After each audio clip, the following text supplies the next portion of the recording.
Two Chinese uncles playing table tennis in a park. I want to show you the real amateur level in China. Let's watch a game between these two uncles playing in a park in China.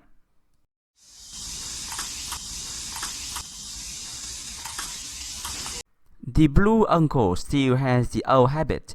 He didn't throw the ball up. This is the illegal serve. But don't worry, this is the old habit often seen from the old players. And Chinese players get used to this type of serve.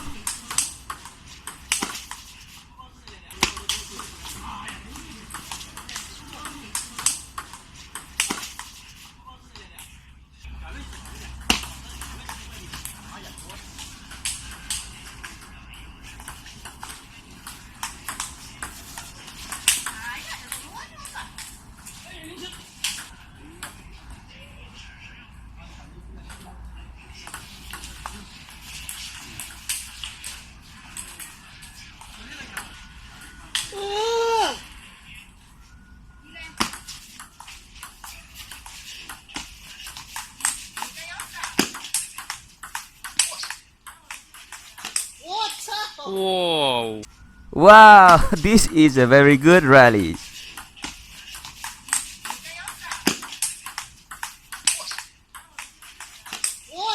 Whoa!